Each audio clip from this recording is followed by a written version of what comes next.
What happens when a few photos threaten to rewrite Washington's story? I'm Ethan. Maya lays out survivors' calls for accountability. Leo brings forensic skepticism. And with the December 19th DOJ deadline, this release for American could change everything or raise more questions. Today, we open on a clash.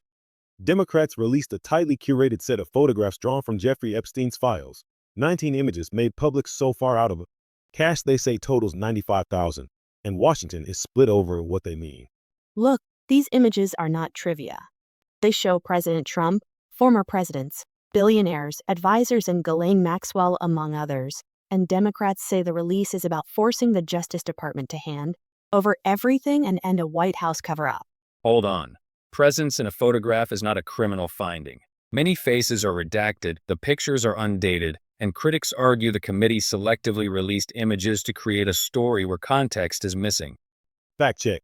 The committee says the images came from Epstein's email account and computer under subpoena. Previous material from the estate included more than 150 photos and videos of his U.S. Virgin Islands property. The Epstein Files Transparency Act sets a DOJ release deadline of December 19. Survivors and advocates see a pattern, not a coincidence.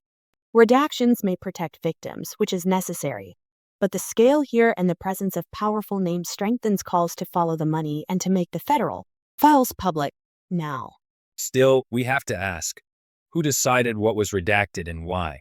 The White House called the drop cherry-picked and warned against creating a false narrative. Releasing pictures without dates, accompanying records, or testimony risks unfairly damaging reputations. Courts are already moving. Judges have authorized unsealing of grand jury records, and the new statute compels broad disclosure. That legal momentum means this is not the end, but a first wave toward hundreds of thousands of documents and possible corroboration. And that flood of material brings another problem. Document dumps rarely come with a neat narrative. Investigators and reporters will sift through flight logs, notes, and photos, but as some legal analysts warned, raw files without context are not the same as courtroom evidence. So we have two tensions to keep in view: the push for transparency and the legal protections for victims in due process. Democrats say the photos raise urgent questions. The White House says the release is selective and politically motivated. Beyond politics, this is about accountability. Financial actors, institutions that enabled Epstein, and anyone who profited from or concealed abuse. Survivors want records, investigators need them, and public scrutiny can force answers. I agree on accountability, but we must guard against turning every association into a presumption of guilt. The media and Congress should demand documents and dates and avoid using curated images as the entirety of the case.